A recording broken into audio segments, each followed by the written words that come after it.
Bismillah. Assalamualaikum warahmatullahi wabarakatuh. Alhamdulillah hamdan katsiran thayyiban mubarakan fih. Wa shalli wa usallimu 'ala al-mab'uuts rahmatan lil 'alamin nabiyyina Muhammadin wa 'ala alihi wa sahbihi ajma'in amma ba'd. Segala puji milik Allah Subhanahu wa taala yang dengan nikmatnya dan izinnya kita dipertemukan di majelis yang mulia ini untuk melanjutkan pembahasan kita mengenai sirah Nabi. Semoga salat dan salam senantiasa tercurahkan kepada Nabi Muhammad sallallahu alaihi wasallam, kepada keluarga beliau, para sahabatnya, dan juga setiap orang yang mengikuti langkah beliau hingga hari kiamat nanti. Bapak Ibu jamaah semuanya, semoga dirahmati Allah Subhanahu wa taala. Sudah lama kita tidak berjumpa.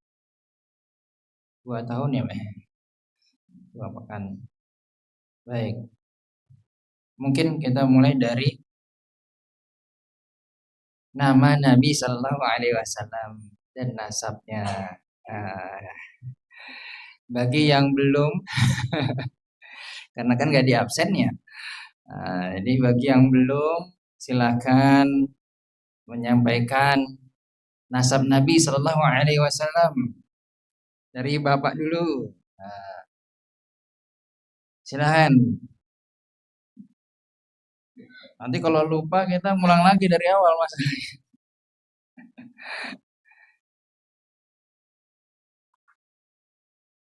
Monggo silakan. Dari Bapak satu, dari Ibu juga nanti perwakilan satu. Mungkin kita ingat sama-sama dulu ya, biar lebih mudah. Baik. Nasab beliau adalah Muhammad bin Abdullah bin Abdul Muttalib bin Hashim bin Abdul Manaf. Dah sampai sini dulu. Nah, monggo silakan.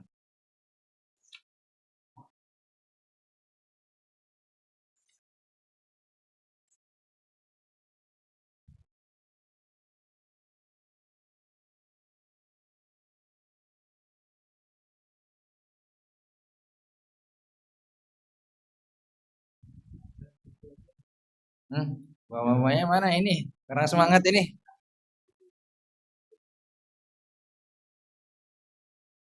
Coba Ibu ya, monggo girannya.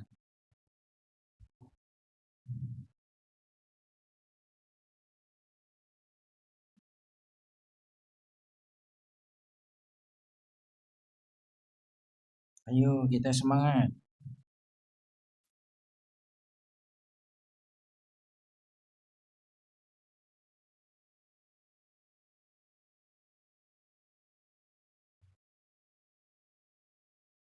Belum ada?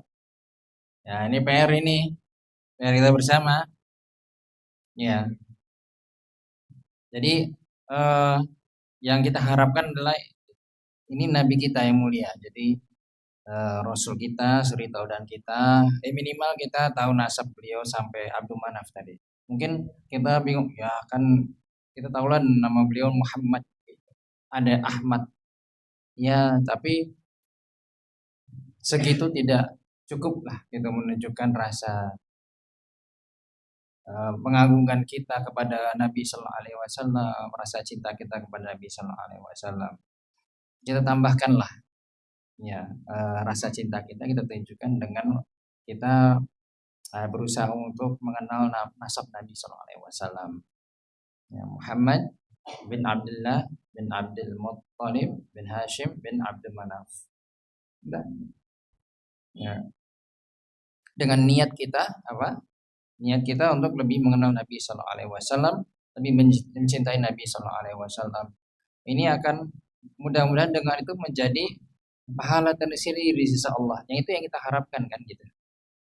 Itu yang sebenarnya kita harapkan. Jadi mudah-mudahan nanti pertemuan berikutnya Bapak Ibu lebih semangat lagi ya dari hari ini.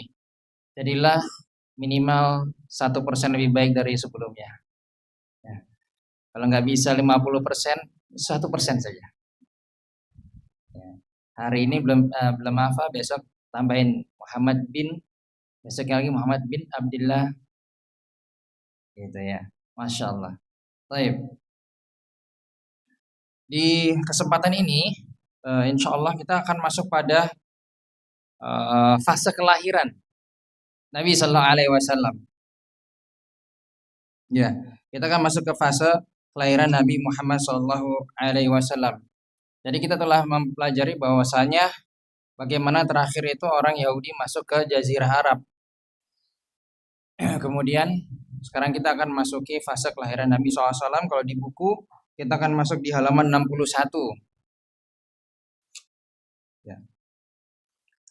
Kelahiran Nabi Muhammad SAW yang disepakati para ulama yaitu hari dan tahun. Ya, nah ini kita sudah mulai nih. Fase ini tuh udah mulai sirah Nabi nih. Sudah masuk di sini ya, kelahiran Nabi Sallallahu Alaihi Wasallam ternyata disepakati oleh para ulama mengenai hari kelahiran beliau dan tahun kelahiran beliau. Ya.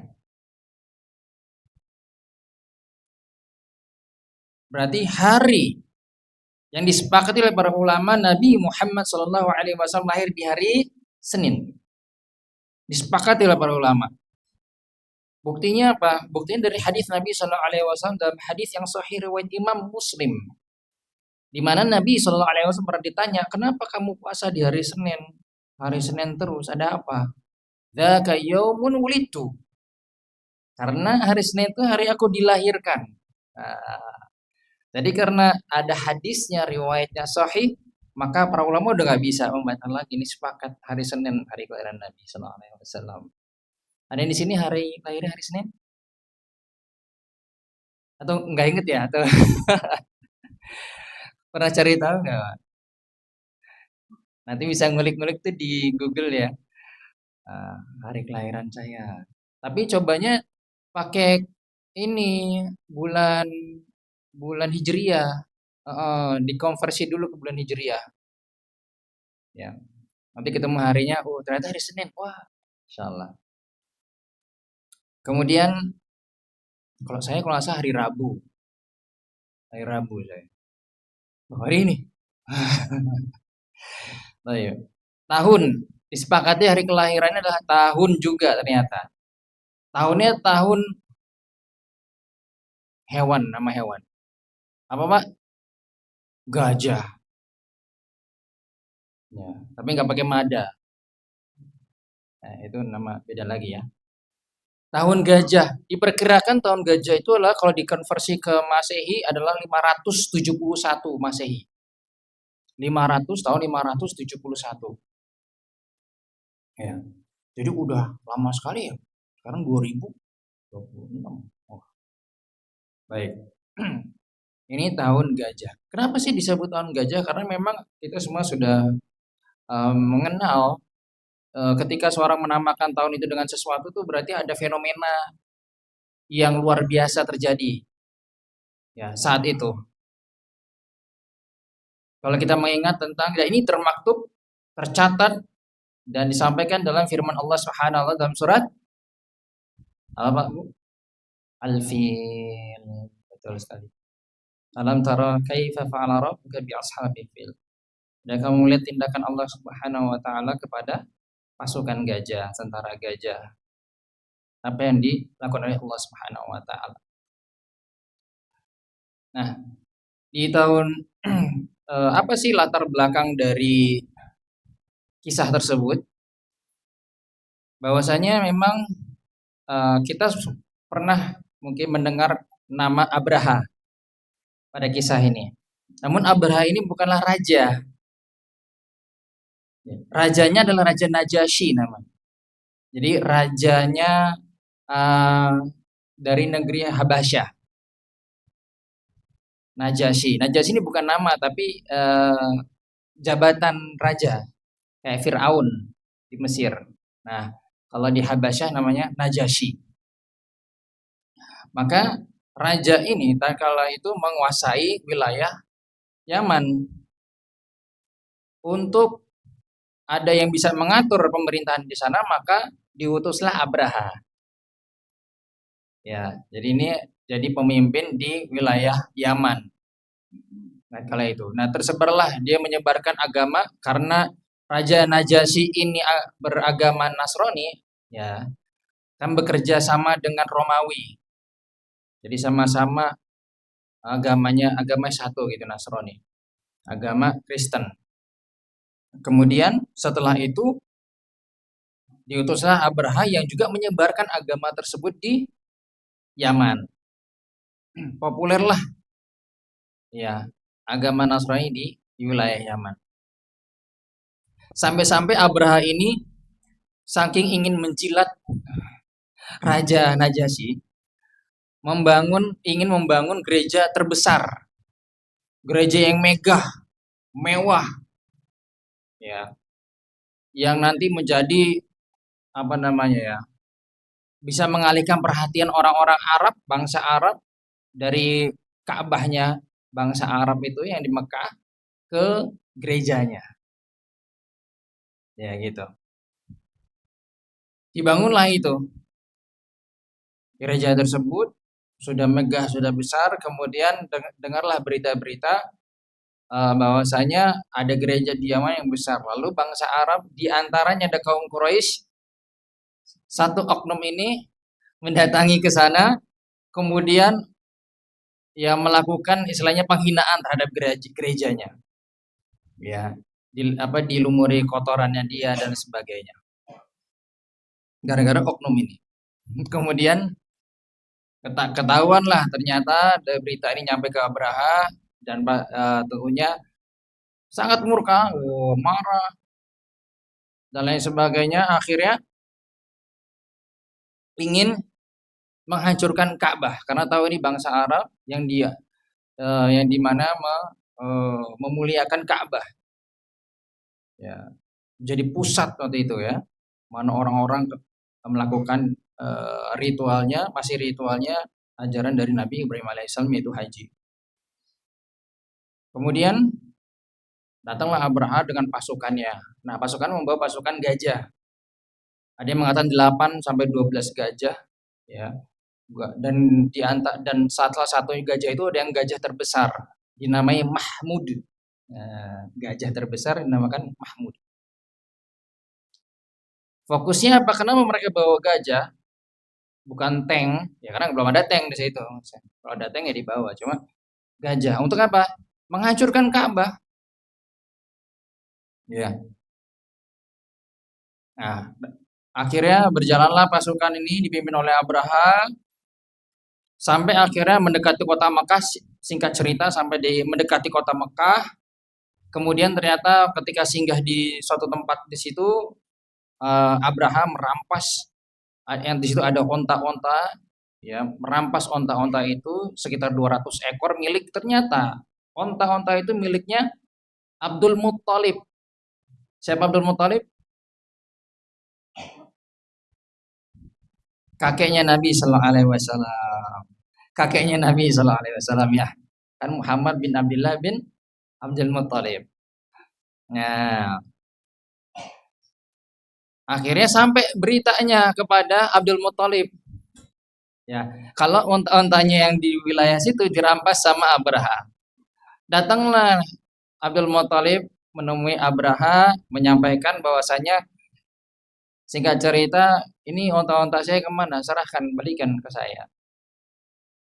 Ya, namun Abraha ternyata nggak suka dengan itu dan mengatakan loh saya ini mau menghancurin Ka'bah kamu loh. Kok kamu malah nanyain onta?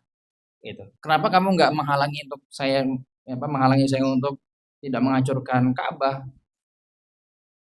Kata Abdul Muttalib saat itu mengatakan bahwa saya onta-onta itu milik saya, tetapi Ka'bah itu milik Rob, uh, milik Allah Subhanahu wa taala. Jadi sudah ada yang menjaganya. Tidak perlu lagi ada orang yang menjaga itu. Allah yang akan langsung melindungi Ka'bah. Karena itu rumah Allah. Ya. Maka setelah itu mereka pasukan Abraha pun maju dengan gajah-gajahnya ini mendekati Ka'bah, dan ketika mendekati Ka'bah, gajah dimintakan untuk maju tapi malah mundur. Setiap kali diminta untuk maju, gajah-gajah ini malah mundur. Tidak mau mendekati Ka'bah. Saat inilah Allah Subhanahu wa taala mengirim burung-burung berbondong-bondong. Lalu Allah berikan burung-burung ini yaitu batu berwarna hitam. Dibawa oleh burung-burung ini sampai persis di atasnya tentara-tentara Abraha. Dijatuhkanlah batu-batu yang berwarna hitam itu ke tentara Abraha. Dan saat itu mereka yang terkena batu-batu tersebut langsung gatal-gatal ekstrim. Setiap kali mereka menggaruk kulit mereka, dagingnya berjatuhan. Waliyadzubillah. Ini nggak bisa dibayangkan bagaimana ya, kayak sulit sekali gitu. Gatal, garuk kulitnya sampai kelepas dagingnya. Anggota tubuhnya berjatuhan. Ini azab dari Allah Subhanahu wa taala. Ya. Lalu ada riwayat yang mengatakan bahwa burung-burung ini, riwayat Abdullah bin Abbas radhiyallahu anhu, bahwasanya burung-burung ini berwarna hijau, datang dari arah laut, entah laut Arab atau laut Merah. Allah alam, kita nggak tahu. Kemudian batu ini juga dari mana, Allah alam, kita tidak diberitahu. Namun membawa batu-batu itu, dan kepala mereka seperti kepalanya burung-burung ini seperti kepala hewan buas. Allahu alam. Ini memang sudah tentara Allah Subhanahu wa taala. Allah mengirim burung ini, Allah memerintahkan mereka untuk menghancurkan musuh-musuh Allah Subhanahu wa taala. Ya. Kemudian sekarang kemana? Wallah alam, saya juga nggak tahu, nggak saya dicari tahu ya, nggak penting juga bagi kita untuk itu. Adalah yang penting adalah ibrah dari pelajaran yang bisa kita petik, hikmah yang bisa kita petik dari cerita atau kisah dari tentara Abraha ini sampai Allah abadikan di dalam firman-Nya. Yang menjadi pelajaran bagi kita semua, bagi orang-orang yang menentang Allah Subhanahu wa taala. Musuh-musuh Allah Subhanahu wa taala akan Allah binasakan. Ya. Nah, di sini tentara Abraha itu sebagiannya ada yang langsung mati, sebagiannya lagi ada yang sempat kabur. Tapi ujung-ujungnya mati juga, termasuk Abraha. Ada riwayat di mana mengatakan Abraha ini sempat lolos sampai balik lagi ke Yaman. Namun sampai di sana dia pun juga tewas. Karena sampai sana sampai dadanya sudah terbelah-belah dan jantungnya keluar. Waliyadzubillah, siksa dari Allah Subhanahu wa taala begitu nyata. Dan ini bukan dongeng. Ini kisah nyata. Ya, tercatat dalam sejarah. Bukan sejarah Islam aja, sejarah secara umum. Ini tercatat. Ya. Maka begitu menyeramkan sekali ketika ada manasih itu orang-orang yang menyaksikan itu azab Allah Subhanahu wa taala. Ya. Sampai ada juga riwayat yang mengatakan bahwasanya ada yang Allah berikan kesempatan untuk tetap hidup di antara pasukan Abraha itu. Namun kehidupannya mengenaskan gitu, matanya buta dan lain sebagainya. Ya.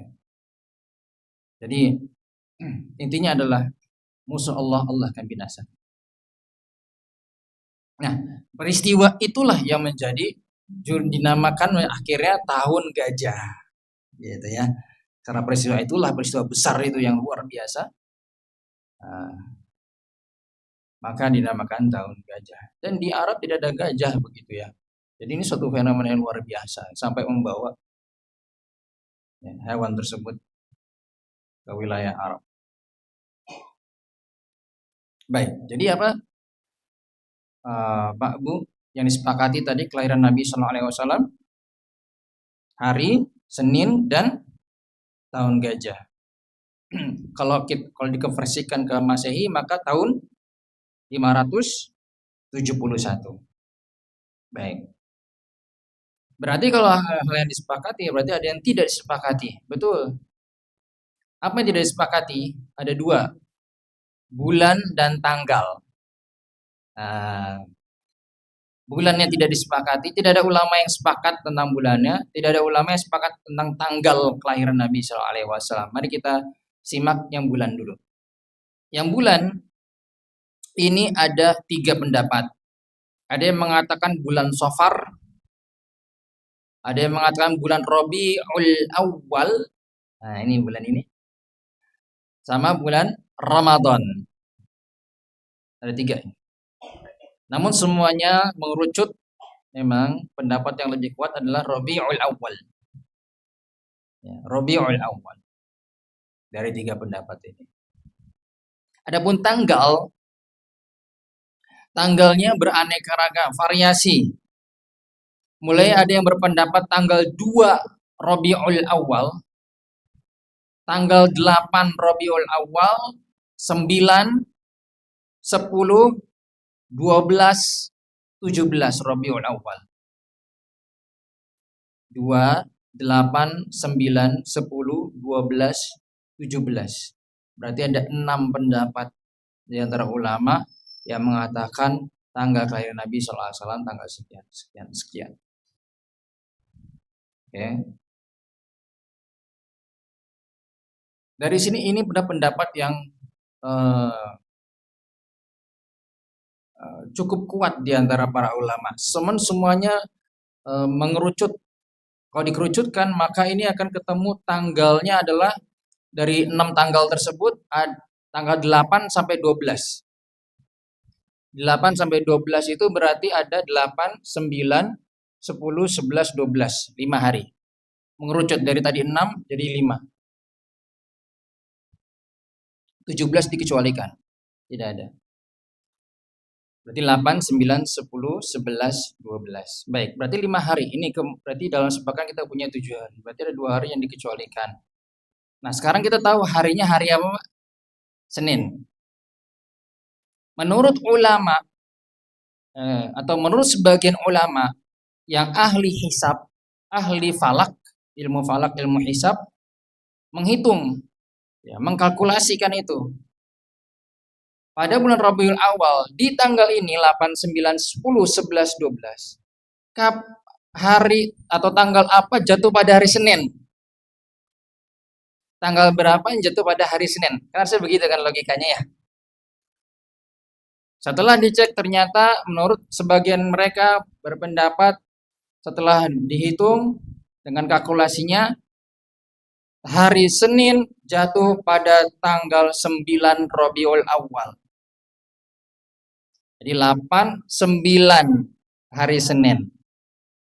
Senin 9, 10 Selasa, 11 Rabu, 12 Kamis. Ya.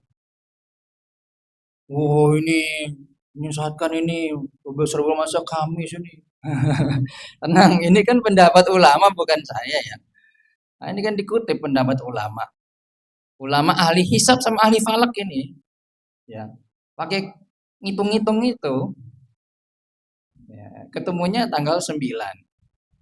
Oleh karena itu, buku yang kita bahas di sini karya Syekh Sofiur Rahman Al-Mubarakfuri rahimahullahu taala, beliau berpendapat memilih yang lebih tepat menurut beliau adalah tanggal 9 Rabiul Awal, tahun gajah, hari Senin, itu adalah hari kelahiran Nabi Shallallahu alaihi wasallam.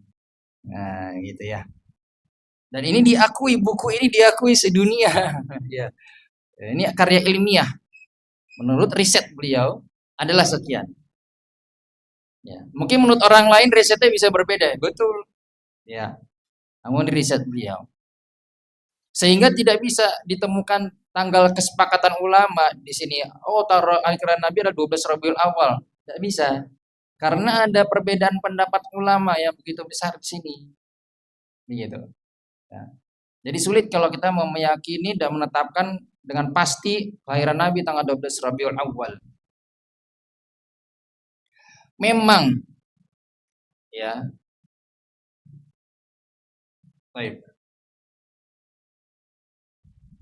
Memang mayoritas ulama, nah ini harus kita sampaikan di sini. Mayoritas ulama. Jadi kita juga nggak nutupi informasi. Nah, ilmu itu nggak boleh ditutupi. Mayoritas ulama, menurut Imam Ibnu Katsir rahimahullah taala, memang berpendapat kelahiran Nabi itu tanggal 12 Rabiul Awal. Menurut mayoritas ulama. Nah, ya. Ini menurut Imam Ibnu Katsir rahimahullah taala. Nah, sehingga memang ini yang masyhur terkenal di dunia ini. Kelahiran Nabi adalah tanggal 12 Rabiul Awal. Nah, gitu. Oke. Jadi kalau mau yang berpendapat demikian ya silahkan, tidak masalah. Tapi jangan menyalahkan juga orang yang mau berpendapat tanggal 9 Rabiul Awal gitu. Ya. Jangan disesat-sesatkan, jangan disalah-salahin. Semua ada latar belakangnya. Baik. Bagi yang berpendapat tanggal 9 Rabiul Awal kelahiran Nabi SAW ini bertepatan dengan tanggal 20 April. 20 April tahun 571 Masehi. Nah, siapa yang tanggal lahir 20 April? Ada? Nggak ada. 21? 22? Nggak ada. Nah, oke. Baik. Sehingga kita tidak dapat memastikan tanggal lahir Rasulullah SAW. Ya, hal ini berbeda dengan wafatnya Nabi SAW. Kenapa, Pak, Bu? Karena wafatnya Nabi SAW tercatat rapi oleh para sahabat. Nah, saat itu sudah ada sahabat yang mencatat itu. Kaum muslimin melihat saat itu. Makanya itu tidak akan terjadi khilaf atau perbedaan pendapat ulama terkait dengan wafatnya Nabi SAW. Tanggal berapa? 12 bulan Rabiul Awal. Tahun? Nah, bukan tahun gajah. Gajah hari kelahirannya. Balik lagi nanti. Tahun? Tahun setelah antara 10 dan 11. Antara 10 dan 12. 11. 11 Hijriah. Ya, 11 Hijriah, Pak. Jadi itulah kesepakatan di antara ulama wafatnya Nabi SAW begitu. Baik. Kemudian sedikit belum kita lanjutkan di buku ya, saya masih menambahkan informasi terkait dengan kelahiran Nabi SAW ini, bagaimana sikap kita seorang Muslim terhadap hari kelahiran Rasulullah SAW. Nah ini, ya. Maka tentunya adalah yang paling jelas bagi kita semua adalah bersyukur. Ya. Allah mengutus Nabi yang mulia, Rasul kita yang kita cintai, untuk mengeluarkan kita dari gelapnya kesyirikan menuju cahaya tauhid. Dari perbudakan kesyirikan menuju kemerdekaan yang sejati, yaitu tauhid. Ya. Dengan cara apa? Dengan cara kita berpuasa pada hari Senin setiap pekan. Loh, kenapa? Kenapa puasa hari Senin? Karena begitulah Nabi Shallallahu Alaihi Wasallam melakukannya. Kan ditanya hadisnya. Ya, pada hadis itu, hadis riwayat Imam Muslim tadi, ditanya Nabi SAW, kenapa puasa hari Senin? Kok puasa hari Senin? Karena itu hari lahir aku dilahirkan. Beliau puasa bukan dengan hore-hore, tiup lilinnya, potong kuenya, nggak ada. Itu ajaran bukan ajaran Islam. Bukan ajaran Islam. Ya. Inilah yang harus kita lakukan sebenarnya sebagai pengikut Nabi Shallallahu Alaihi Wasallam. Mungkin ini sampai sini kita cukupkan, insyaallah taala kita lanjut di pertemuan berikutnya. Allah a'lam bishawab. Naktafi bi hadzal qadar. Subhanakallahumma wa bihamdik asyhadu an la ilaha illa anta astaghfiruka wa atubu ilaik. Wassalamualaikum warahmatullahi wabarakatuh.